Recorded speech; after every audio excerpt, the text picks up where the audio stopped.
Hey guys, welcome to the Super Soda Bros podcast, a News Fanatics production. My name is Caleb. And I'm pretty sure I'm Luke. I don't know about that. I think you've changed names a couple times since you were born. I mean, that is true. I've changed my name to Luke, Luke, and I think Luke. That's a lot of names. I don't know how I'm going to keep them all straight there. No, pretty confusing. Got to write them down once in a while. Anyway, we're going to talk about a couple different things this episode, but mainly cars.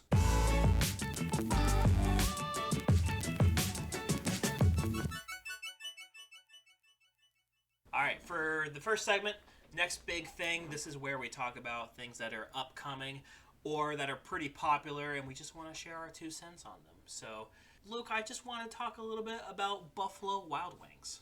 Ooh. Now, as I understand, you are not a frequent eater at Buffalo Wild Wings, right? No, I've had Buffalo Wild Wings once, but I've seen the commercials probably half a million times. Well, if the commercials don't get you, I don't know what will. That is true. I mean, they're always very energetic and saying, I don't know what their slogan is, but come eat our wings. They're wingy good. Buffalo Wild Wings. Yum yum yum. Well, I think the big draw for a lot of people is the sports aspect because there's TVs everywhere.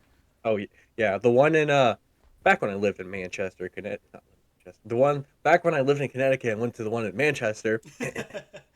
They were there was probably a good 30 TVs in a restaurant the size of Applebee's. So if you have been to an Applebee's, you know the size of the restaurant, and it was screens everywhere, like everywhere.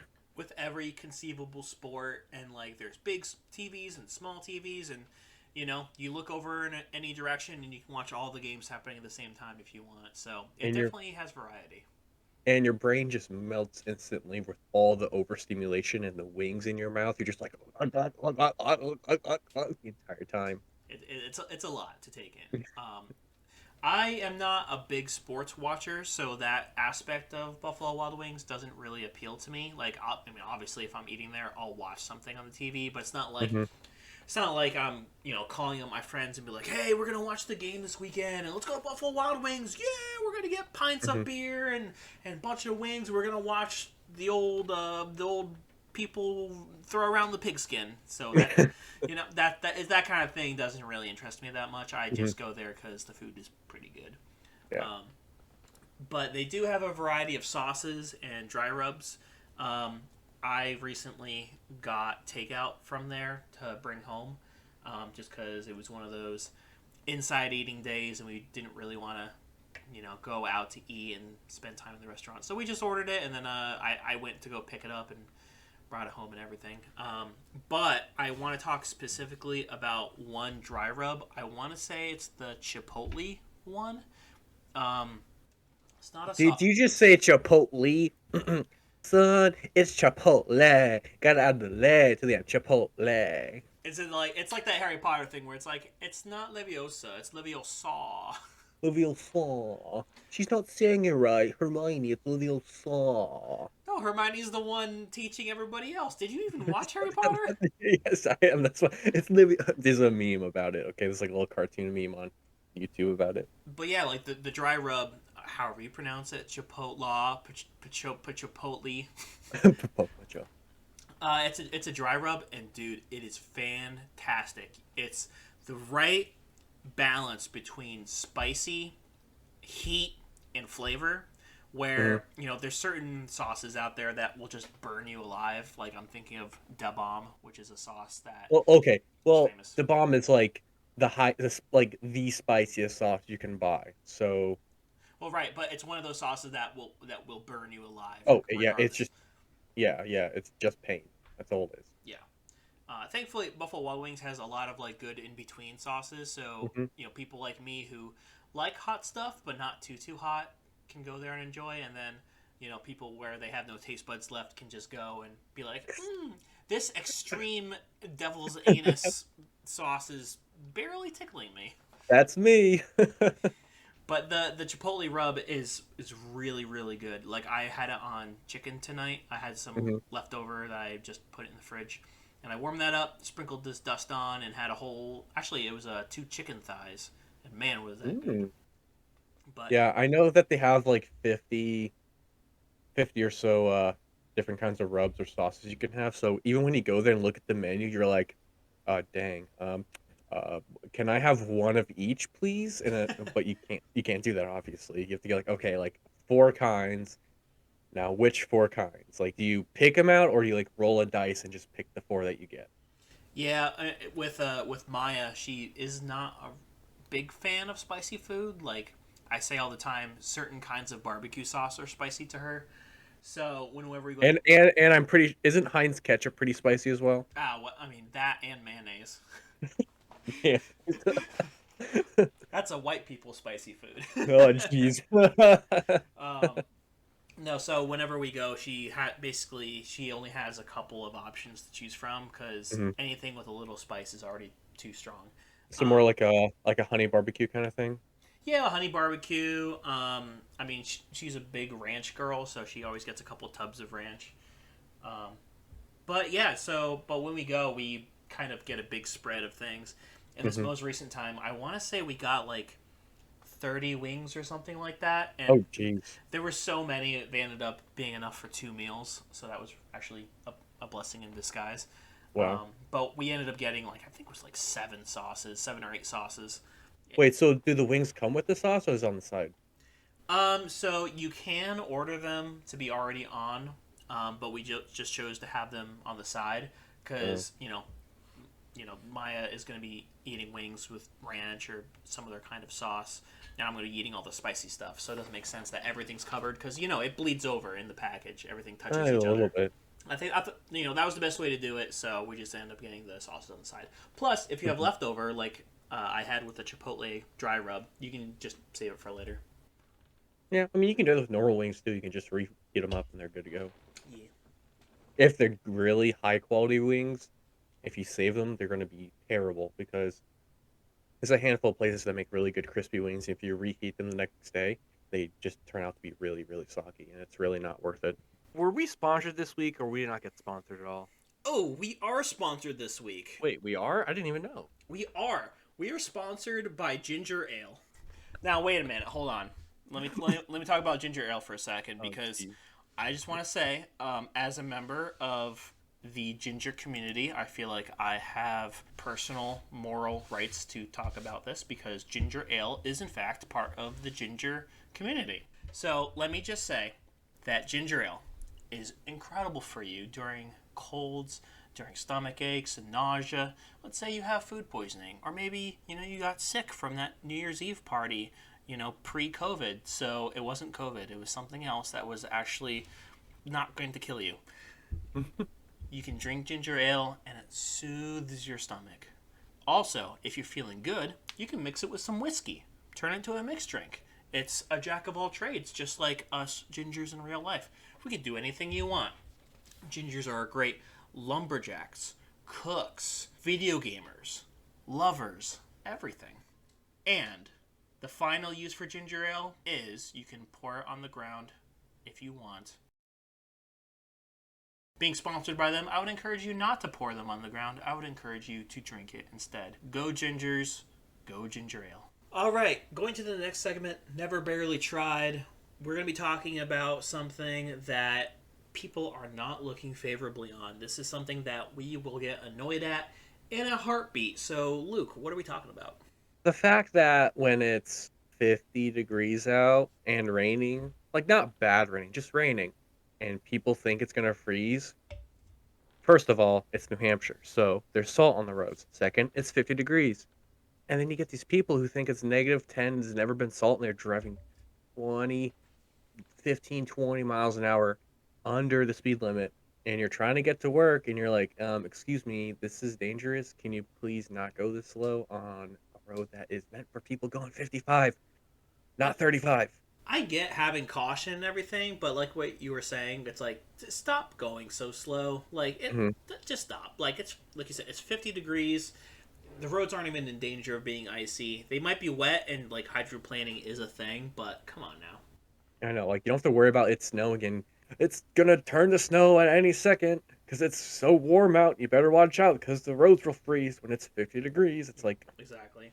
just drive, just go the speed limit. I'll be fine. Just don't go wicked slow on the highway and on the main roads where people cruise at like 50, 60 miles an hour.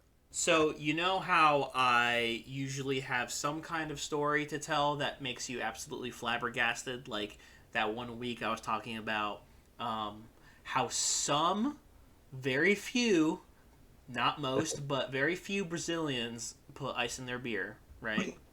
How dare. We all remember that, and lessons were learned, and I apologized for making any kind of distinction that I should not have. This week I have another little story. What did you do? So it's not really a story, but it's more of a fact. So, you know how texting and driving on the road is a bad idea, and it leads to car accidents and fatalities and all that. Yes, I do know. I have heard of the ways of the texting and the driving.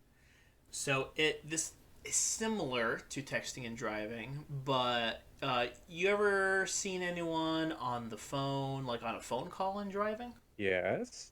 Well, in Pennsylvania, it is legal to be on the phone and drive. Wait, legal to be on the phone and drive? It is legal for you to hold your phone in your hand, pressed up against your head, while driving. Wow. I wonder how many states have that as a legal law. I did not look to see, and I only found out this law somewhat recently. I want to say a couple months ago, and I've already been living here for like 2.5 years. Well, a little more than 2 years.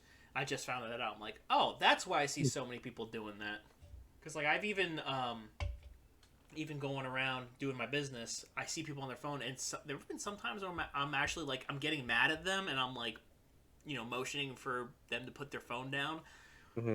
But I mean, of course, as a law, you don't have to. But I'm still shocked that it is legal to do that. Yeah, like it's like a safety thing. It's not like, hey, like this is the law, you shouldn't do it. It's like, hey, don't get yourself in an accident and possibly kill yourself or get injured just because you're talking on the phone. Yeah, I get having a hands-free display and just having it connect to your car's Bluetooth, Hmm. but like you're holding your phone in your hand, and obviously, like the technicality of the law is you can't have your phone in front of you when you're on a phone call because that makes it seem like you're texting, and Hmm. texting is still illegal in the state. But obviously, people are going to be having their phones on speaker and holding it in front of them as they drive Hmm. one-handed. So that kind of annoys me a lot. But that kind of ties into what you're saying about bad drivers, where in Pennsylvania, I see so many people doing that. Probably at least two a day. Um, and I mean, in Connecticut, that would be unheard of. Yeah. Speaking of weird laws, I found out last week or the week before, doesn't matter. Last week or the week before, in New Hampshire, it is totally fine and not criminalized or fine, or you can get fined. If you're 18, you can drive a car without a seatbelt, and it's totally okay. Whoa! Yet, which I think this is stupid, you can't have any sort of tint on your front side windows, like your driver's side and passenger side window. You're not quote unquote supposed to have tint because it's dangerous. I think driving without a seatbelt is a little bit more dangerous than tint. Yeah, Sorry. it's like I'm pretty sure they figured that out like 60 years ago. I think it just goes on to the motto of live free or die, baby. But in that case, you're gonna die pretty soon. It's funny you mentioned that about seatbelts because a long time ago they found out that obviously seatbelts save lives, but even after it went into federal law, a lot of car manufacturers didn't include them in their cars still. Like it was an optional feature Hmm. because I want to say some states fought back against that. I mean, New Hampshire probably did as one of Hmm. them, but they fought against that, saying, "No, we're not going to follow that law," and they just kept letting their residents drive around without seatbelts. Another fun fact about seatbelts is that seatbelts were invented by a Swedish, I don't want to say inventor, but invented by a Swedish guy that was talking with Volvo and trying to figure out ways. So a Swedish man invented seatbelts and unpatented it, didn't make a patent for it, so other companies could make it freely without any extra charge. Interesting. So he's like, "Hey, I figured this out. I don't want money from it. I just want people to be safe." And here we are. I wonder if someone eventually did make a patent for it, and they're just like, yoink, it's mine now. I don't know. I'm curious if someone did. Let me look that up Pro- real quick, because Probably some American guy. we're doing some live Googling right here, folks. Do Who do do patented do the seat belt? do do do do do do do do do do do do do. Yeah, I see what you're saying about the patent being left open so everybody can use it. Does it say anything about a Swedish guy? Niels Bolin, That sounds pretty Swedish. yeah, 1959. He was actually a Volvo engineer, so technically, Yeah, called it. Volvo. yeah. So Volvo has the responsibility for inventing the seatbelt. Hmm. Interesting. But yeah, a lot of people didn't use seatbelts for the longest time, even up until like Nope. I want to say the mid '80s.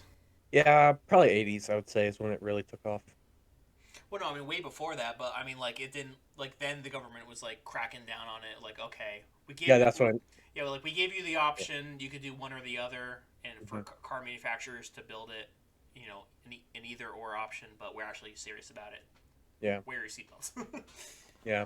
Transitioning straight from that, we're going to get into the main topic of the show today, and I have to admit this is something that I do not know a lot about. It is not my area of expertise in any way, but we're talking a little bit about car culture. Whoa! Let me tell you something about cars. Ooh. Well, you got the big brains, and I got the big brains of the cars.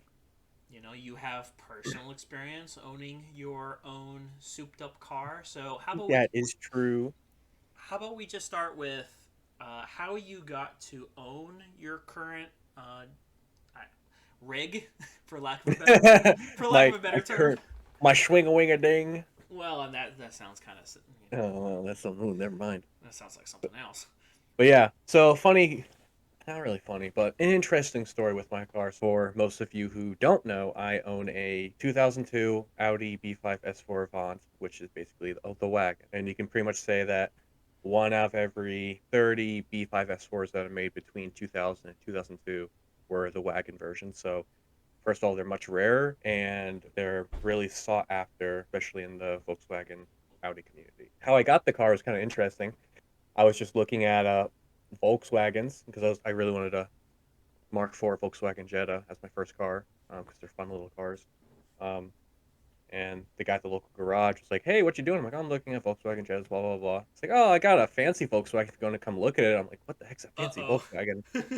Yeah, I got this, just this dude at the garage. Like, "Oh, I got this Audi S4 wagon from 2002. Blah blah blah." Told me about it and stuff. I'm like, "An Audi? Like, I don't know anyone who has an Audi. Why would I buy one of these?" Well, lo and behold, I did not know the culture behind it at all.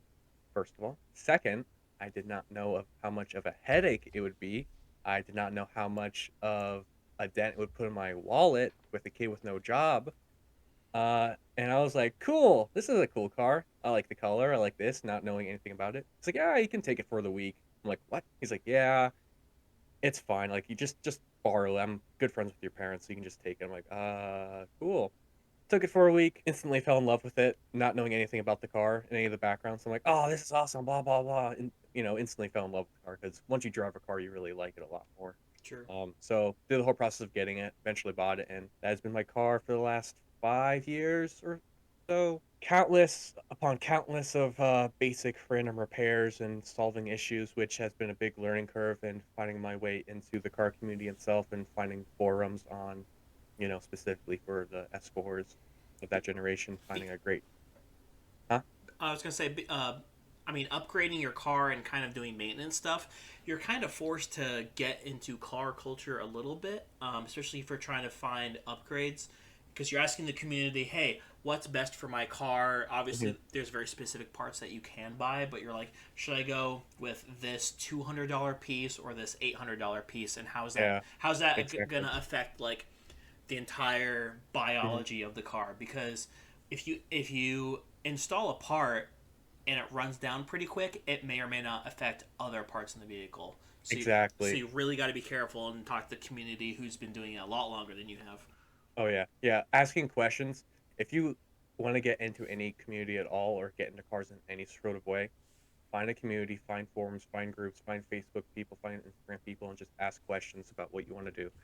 Because I would say the biggest thing that comes to cheap versus good quality is definitely turbos.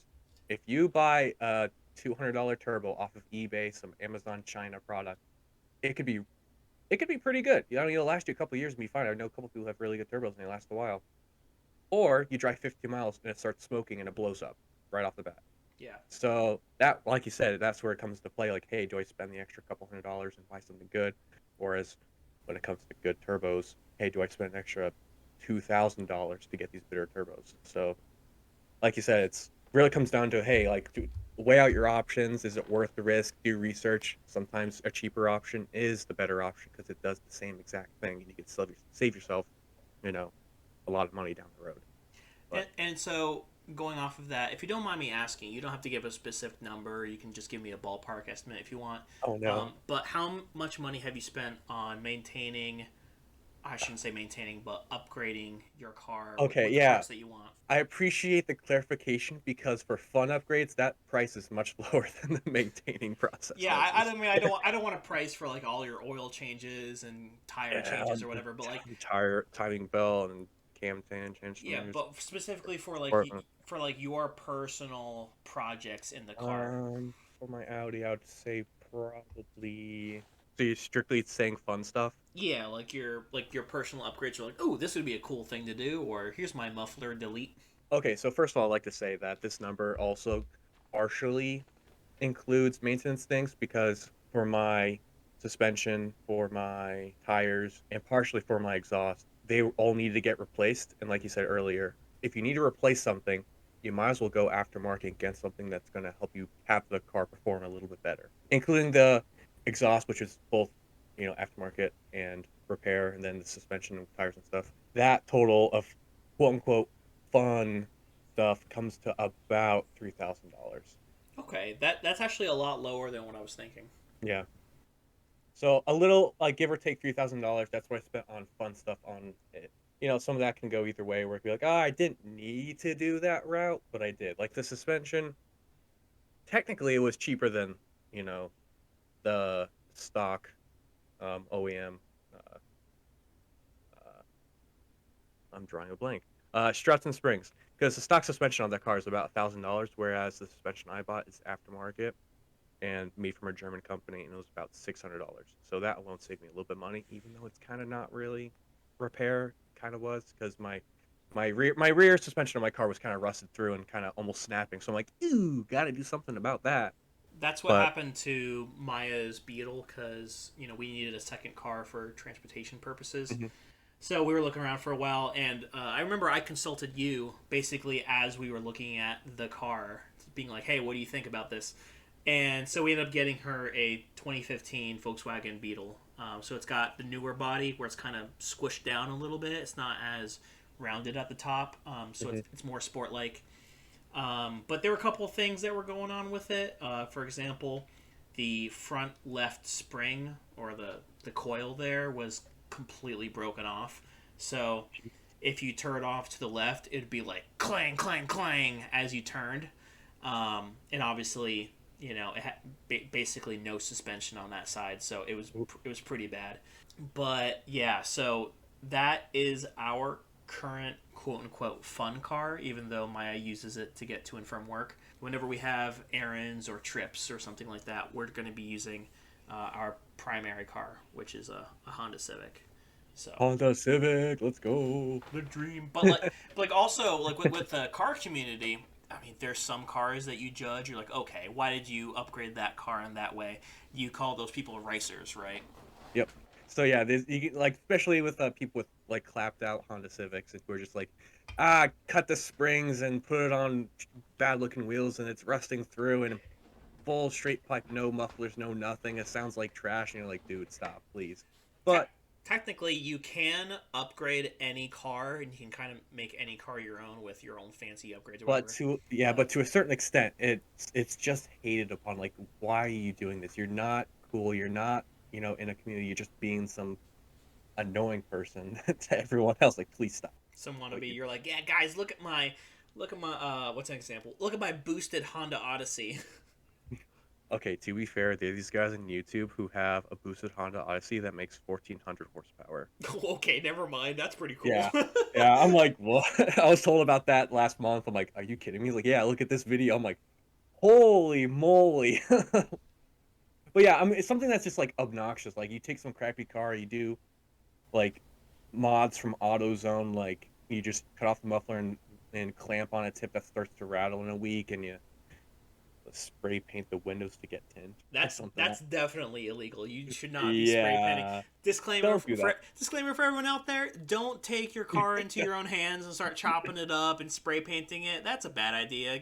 Don't be Get some dumb. help. Get some help. Get some medicine. But yeah, like for the car community, whatever car you have, there is a community for it. Like with bugs and stuff, like Nissan, wow, with the Volkswagen Beetles and stuff. There are guys who like, especially with the diesel ones, there's a whole diesel bug community that like, they tune their car and do like upgrades and performance upgrades, and they're making like 350 horsepower instead of like 130, and they're rolling coal, essentially blowing black smoke everywhere because of how it's like tuned and what kind of performance mods are done to it. So if you have a vehicle, 9 times out of 10, there's a whole community kind of backing it up. Especially with your car, because Hmm. it's an Audi, and so you have a lot of like, it's a rare Audi too. So you kind of had that niche group where you can kind of connect um, with other Audi drivers, right? Yeah, you can kind of like share your grievances and and all the stress that the cars have. But then, once in a while, you get this person who's like, "Hey, I like your car. I'm going to buy it off you." I'm like, "No." Well, Is it? what's the highest someone's offered to buy it for? Well, it was first when I first got the car, so I was like, no, because I just got this and I have plans for it. But I think a guy offered me like a little over $6,500 for it. I'm like, I got this car for just about six, so sorry, bud. Yeah. But now with these cars, in the last year, they actually skyrocketed in price for some reason. I don't know what it is. I think they're just like realizing that it's a collector's car, kind of sort of now. Yeah. Um, because there's not many survivors. Because a lot of these cars, you know, get tuned out of the wazoo, and they're making tons of horsepower, and you blow up the engines and up, scrap it, and people just don't get it. But with these Or cars they now, rusted out a long time ago because it is an older car. Like it's 20 years old. So yeah, the thing is though that B5s are pretty good about rust, but once they sit, they rot really, really quickly. yeah. So it really depends on how you take care of the car and stuff. But I think that for my car, as is with everything done to it, even though modifying doesn't really add to the value, but just as the car itself, it's I could probably get I'd probably get close. I could probably get close to 9,000 for it for a So decent tire. from the time you got it 5 years ago to now, it's roughly gone up $3,000. About there are guys who have full stage three, which is like bigger injectors, which puts the gas in the engine. Full stage three, so turbos, injectors, intercoolers, you name it, they've done it. And those cars can go for $15,000 or so. There's a Wow. guy in Pennsylvania selling his. It's full stage three, so that's upgraded everything for power wise, making like 400 horsepower or whatever. Has 50,000 miles on it. He's selling it for $25,000. Oh my lord. Yeah, it's insane. Like these cars, they're not depreciating. I think they stopped depreciating and now they're appreciating a little bit. So like they're kind of on like the that graph line you always see in like stocks where they're going up and down, and Hmm. it just hit a spike all of a sudden. And I think that spike is going to go up a little bit longer, and then probably in the next year or two, maybe three, it'll just plateau and it'll stay at that price. Especially if the cars are in good quality with kind of Hmm. like lower miles, like maybe 100, 150K. Hmm. Because obviously, once you get higher than that, it starts getting into dicey territory. Because I know that like foreign cars usually hold up pretty well, but even Volkswagen and Audis kind of take a hit once they get Yeah, up to a couple 100K, right? Like, isn't like 250K is kind of the limit? it really depends on the Volkswagen. It just depends on the engine, really, and who the previous owner slash owners were.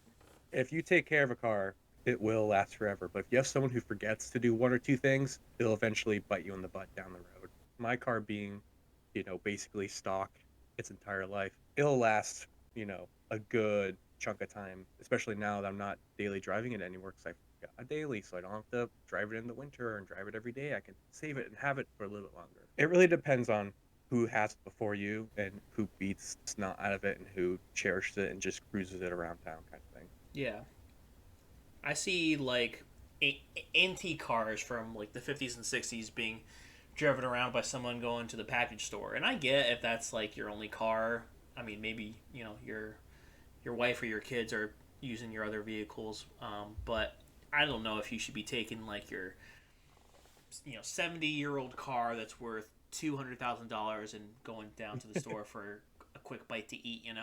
This is a guy we watch, and we've been watching him pretty. We've been watching every episode when it comes out for the last 2 years or so. And he bought his dream car. It was a like a 1980, early 1980s Porsche Targa 911. So essentially a convertible 911 Porsche. It wasn't running. It wasn't driving. I was sitting for 15 years. Not really rusted through though, but the paint was kind of rough.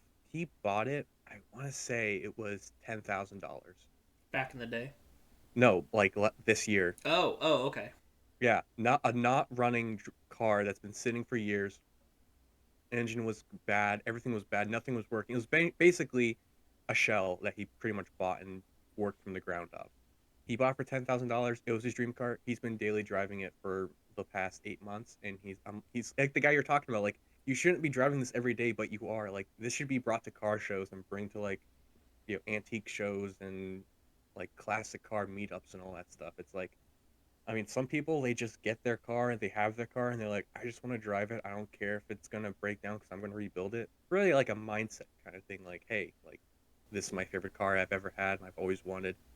Do I keep it for a super long time and drive it once in a while, or do I just drive it every day and love it? That's why I envy houses that have like multi-car garages where you Oh can yeah. just park your little dude right in there and just leave it for whenever you want, and it really Hmm. doesn't take up too much room out of your daily life or your storage. But then once Yeah. you start getting into kind of more regular houses, maybe you have a garage, maybe you don't. Like it's really hard to find space to park your third or fourth or fifth car, depending if you're a Yeah. really big car collector. It really depends on like is did the house you buy have a garage or are you gonna keep adding to the garage kind of thing? And also could be the situation of once you get too many cars, do you really drive them all? Like, do you really spend time in every car every year? Like sometimes like cars get pushed to the back and they're not touched for years on end. It's like, hey, you're not driving this car. You could sell to someone who would appreciate it and drive it like you drive your favorite two out of your 6, 7 plus cars or whatever. If I feel like if you have that many cars, you're not worried about money, so you can definitely hang on to it for a bit. I mean, yeah, but at the same time, it's like this car's just chilling. It's just sitting here doing. It's collecting. It's a dust bunny. That's all it's doing. I'm like, at that point, I'm like, you should either drive it or you should do something to it or give it to someone who will drive it. I don't know. That's just me. Like, if you have like 7 cars and you barely drive them, like, you should not have 7 cars. I don't know. I can't speak too much on that. We're surviving with two right now, and that's about all we have. Oh, also, we have a motorcycle too. Um, Oh, it's a Suzuki Boulevard S40. I want to say it's 150 cc. So that's hmm, I think it might be 100 cc. I have to ask Maya about that. But it is her bike. I do not ride motorcycles, nor do I have any knowledge on such. So I am the beta male here, where I'm one of those people that because like people ask me at work, they're like, "Oh yeah, do you ever take rides on your wife's motorcycle?" And I'm like, no. "Well, I rode it once." it's Like, have you ever been on like? Do you mean like on the back of it while she drives? yeah.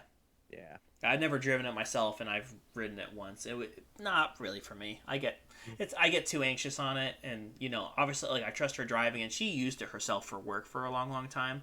Hmm. So, and she also used to ride motorcycle back in Brazil, and like she got her permit here and everything like that. So she's good, but it's not for me. But we are trying to sell that right now because now we have a second car for her to use, and you really can't use a motorcycle in the wintertime. Not really. Yeah, we've had it for. Unless you're asking for like a death wish in the snow. Yeah, it's probably not a good idea. No, probably not. But we've had that bike for 2 winters now, and it's just kind of gotten to that point where It's kind of expensive to keep it for like insurance purposes, and now that we have another Hmm. car, we don't really need it anymore. So we've been trying to sell it for a bit, but if you listeners know anyone in the Pittsburgh, Pennsylvania area looking to buy a motorcycle, as of January 6th, 2022, it is up for sale. There is I forgot the exact name of them, but they're really small little bikes. They're Hondas. I think they make only like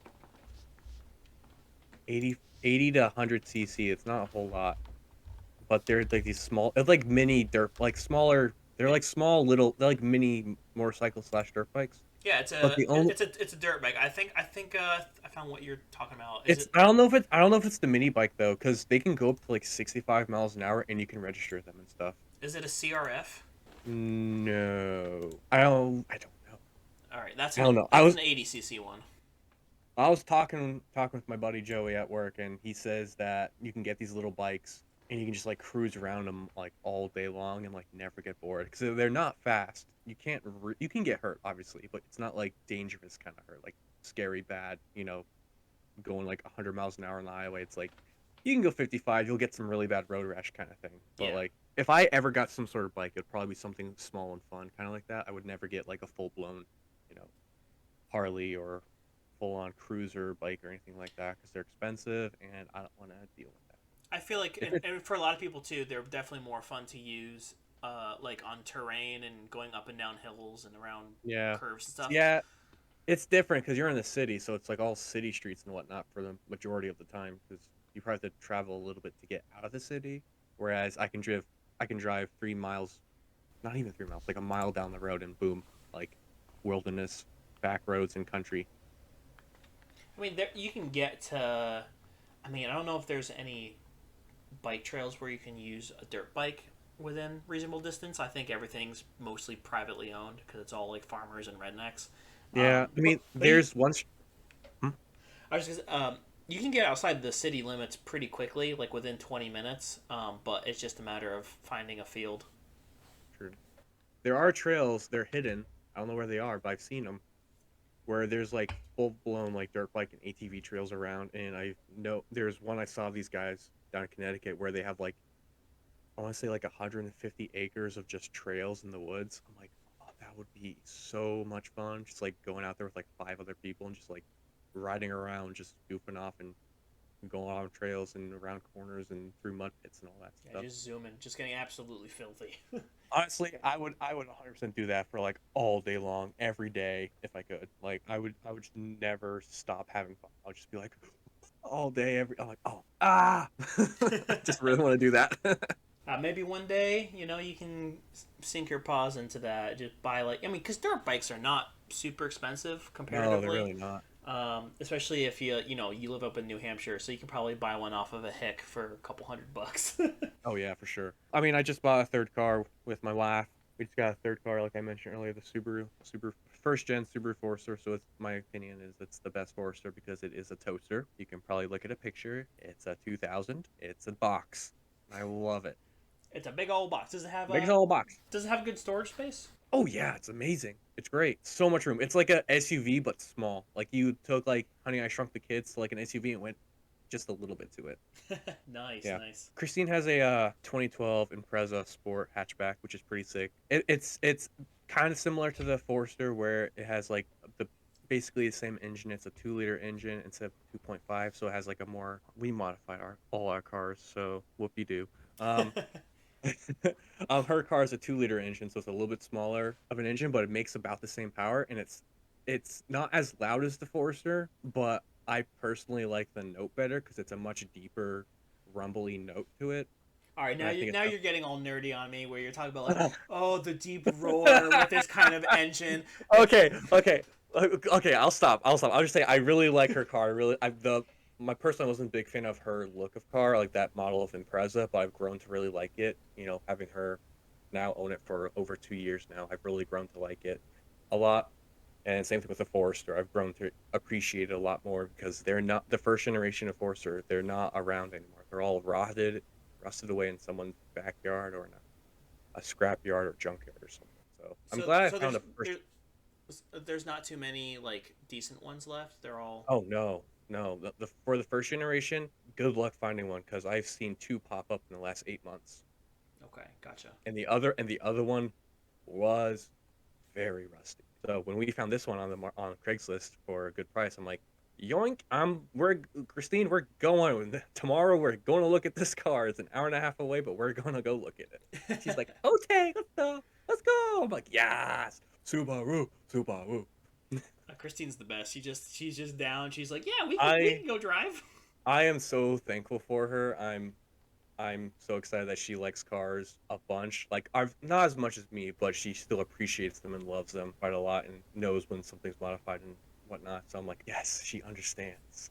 She's not going around telling people, well, you see here with that engine, it actually costs this much money, but the horsepower is decent, and it makes see how it makes that low rumble. When it revs up, that's how you can tell it's a blah blah blah blah blah blah. And you would be surprised how much she's learned since we've been married. I need to talk to her about that kind of She's stuff doing and that. pick her brain. She's doing that a little bit more, and she's doing it a little bit more. I think it's really cute. I'm like, yes, you're saying car stuff. I love you. Luke, is there anything else that you want to end on for car stuff, or anything else you want to touch on real quick? Um, I think for car stuff, I think what it really comes down to is if you're in any sort of, even if you have a bone stock car and you're just trying to find information, finding a group that on Facebook or Instagram that has the same car as you, join it, and that's where you can learn a lot of info and ask questions, and there's always people to help. Um, so even if you're not into modifying, you can still join a group and be like, "Hello, I have this. I need help. Thank you." Or you can just chill out, not ask questions, just read posts and learn information, or do what I do and take screenshots of conversations just so I can have it on my phone in case something like that happens or if something is currently happening. And there's communities everywhere. Like it doesn't matter if you're in the backwoods somewhere, or you feel like you're in the backwoods, or if you're in a crazy city like New York City where everything's cramped and there's not a lot of car stuff happening just because of the space. There's always people around you that are passionate about cars, and there's definitely meetups. So Yeah. if you have a cool car and you feel like that, hey, I'm not part of a community, I'm just kind of doing my own thing with my own friends, that might be enough. But also, Hmm. if you want, get involved in the larger community. Yep. It's one thing to be part of your own little thing with your friends. It's another thing to branch out and meet other people in different places and build connections. Like I know people from across New England. I know quite a few people. I've met quite a few of them. I haven't met all of them yet, but I've come in contact with a lot of them and met up and be like, it's you, you're the guy with that car, yeah, you're the guy with that car, kind of thing. So, It's awesome to see on social media too, where oh yeah, you post pictures of your car online and people of your community will see it and comment on it, and that's how you get to know a lot of people. Honestly, hmm you just talk with them online, send a couple DMs, and then you're like, "Hey, are you going to this meetup? Yeah, I'll be there next week." yeah, And then you kind yep, of that's what you said. You kind of meet them up, and you're like, "Oh yeah, cool." yeah. It's the weirdest thing is meeting someone for the first time. And you're like, wait, is that you? Wait, you're that guy. Oh yeah, yeah, oh, you have that car. Yeah, I think that's always the weirdest thing. 'Cause that happened to me this past year in New Hampshire when I met a guy with a B5 sedan, and I'm like, "Wait, is that you? Jake? Is that you?" It's like, "Wait, you're Luke. You have the wagon, right?" I'm like, "Yeah." He's like, "Dude, I want to see your wagon." We just like ran over to the wagon. I showed him, and I went to his car, and he showed me his car. It was really funny. But R.I.P. to him. He moved to Florida. It's always Uh, awesome to like share a passion with someone and kind oh of yeah. like and bond over that thing. hmm Recently for me and Maya, not recently, but when we first got married, we watched Harry Potter on our honeymoon, and that was the first time I'd ever seen it. So, Wait, you watched Harry Potter on your honeymoon? yeah, we watched the whole series actually. You know what's funny is that the last three movies were on TV when we were on our honeymoon. That's crazy. That's funny. Hey, well, the fate brought us together in some way. But there was that, and then she's a really big Super Mario fan, and that's kind of worn off on me a little bit, as you can kind of tell by our title.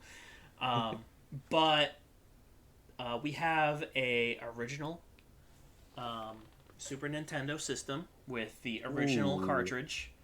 Uh, Ooh. and Maya got that from one of her previous bosses, and so Very cool. it was actually hers growing up. and then she passed it on to Maya, and Oh, it's that's so cute. cool, so cool. And I think we have Donkey Kong Country Returns too, or Dude, like Country those also. you don't see those games anymore, like anywhere. Like I like classic cartridge and classic console. You don't see that anymore, like ever. There's actually a store. I think it's a chain store, but it's called the Exchange. What? Yeah, it's like all these used vinyl records, video games Huh. from all over history. Like you can get original Atari games there, like the big Jeez. old cartridges, and a lot of like upgrades too, like plug and play guns for old systems or even newer systems. Like with the Xbox, there's a lot of like peripherals that are really rare. But anyway, the point is, like, you can still find like the original Super Mario Bros. Games there, but they're like $60. Mm. But yeah, no, we have the original cartridges for those, and so that's one of the games that she's most passionate about. And she's actually really good at Super Mario. Like, it's crazy. And I suck. I die all the time. And she always has to go back to, like, one of the previous worlds to collect lives. She, Yeah. she's Yeah. done that cheat so many times of, like, oh yeah, I've I can done. just stay Yeah. here and get 10 lives at once.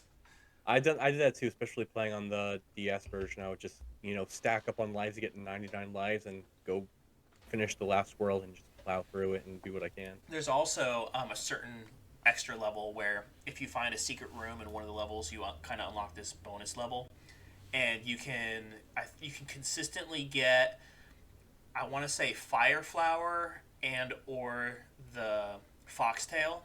Hmm. So you can have either one of those depending on which one you prefer. But the foxtail one is especially good because you can glide and Hmm. spin enemies away and everything. So she knows like all the tiny secrets for that game, which is really really cool. Well, next time you guys come up, we have a few Mario games too we can all play. We can have a fun time We and we can can have have fun. fun. We can We can have fun. we can play the games We can play the girls and we can play them. on the games consoles. The game. That would be the funnest. That'll be fun with game. I like game.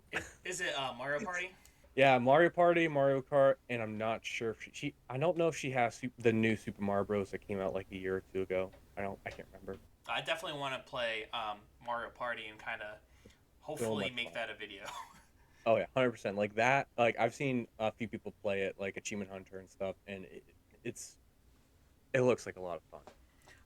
Yeah. I have a capture card now, and it does work with video game consoles. So if we can somehow get your computer in the same general location as us playing, I can kind of plug that into your computer and the Switch or whatever we're playing it on, Hmm. and it can be like a mega like not two but like 1 terabyte file.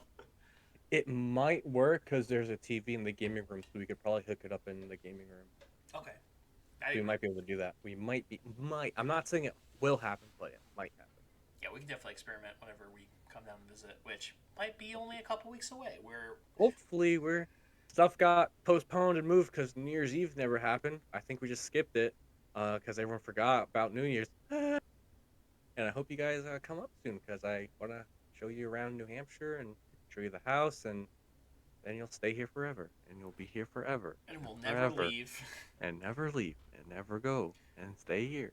Well, let's just say real briefly that the reason why the New Year's stuff didn't happen and we didn't do a live podcast when we're all Is together. because of the politicians. Well, I mean, Well, no, it's because we're currently on March 632nd of 2020, and it's great. Love it. love it. We will be there soon. We will play games together. We Yes. will have a podcast. We will be doing all sorts of fun gaming videos, which will be up on my YouTube channel, which is Netherfire Studios on YouTube. Check it out. We got a lot of content on there for video games and otherwise, especially with Luke and Christine and Hello. my family. I want to say we just had a Fibbage video come out either yesterday or today. And upcoming, we have some Among Us gameplay. But the good content, the really, really good stuff, is actually the Halo multiplayer, so please check that out. Halo multiplayer is pretty good, even though it's just one person's perspective. It's pretty good. Yeah. It's really like I really haven't dipped my toes into multi-track editing yet, and also like you guys Yeah. don't have recording software. Yeah, it'll get you yeah, that takes a lot of time and effort to do multiple people and linking all that up and stuff.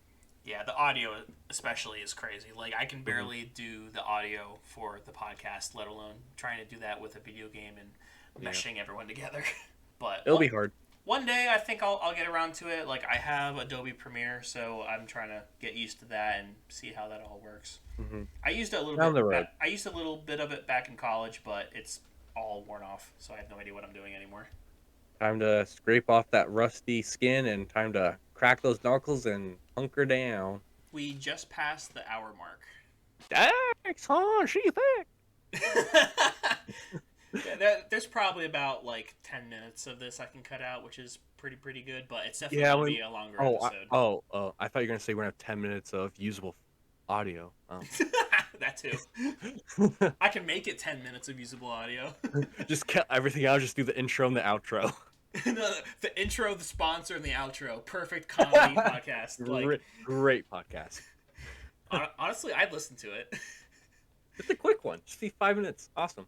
Yeah, it's like it's like a In and out, just like your mom. Oh, got him! Dang, there's also goes in and out. My mom. my mom. My mom. There's an ad I saw a little while ago where it was like these two guys like broken down on the side of the road, and their car's all busted or whatever, and like an Amish person rolls up in his cart and buggy, and he's like, "Your boys need a hand," and they're like, "Yeah," so they hop on, and they're kind of like galloping along in peace, and the guys ask the Amish person, they're like, "So, what's it like living without technology?" And the Amish guy's like, "Well, it's pretty good, I guess. I just get pictures of your mom through the mail." They're like, "Dang, sick burn, son." That's funny. All right, we're gonna wrap it up and peace out. Thank you guys so much for listening or watching if you're on the YouTube version of the show. Be sure to please subscribe, comment with what you like, what you want to see in the future, And just what you don't like, because if you don't want to hear something, you might just keep on saying what you don't like. yeah, you tell us like, hey, we don't like those really intensely funny sponsored bits because I'm not as funny as that, so I don't want to listen to it. We will tell you, no, screw you. Those are the best moments of the show, so no. Feel free to comment that anyway. Do what you want. It just depends if you want to listen. And if you don't want to listen, hey, you're already listening, so we got you. So, Luke, I was making breakfast the other day, and I didn't really know what I was doing, but I walked to the other room, and I didn't really know what I put in the pot. But can you kind of go in the other room and see what's? Hold on. Let me see. Hold on. You smell bacon?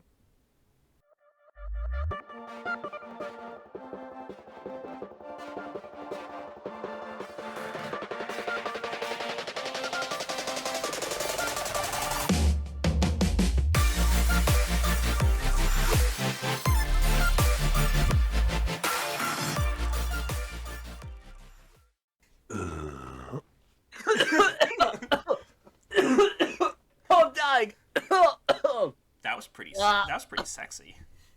My throat. Glom. You're like Glom. Oh man, my throat did not like that.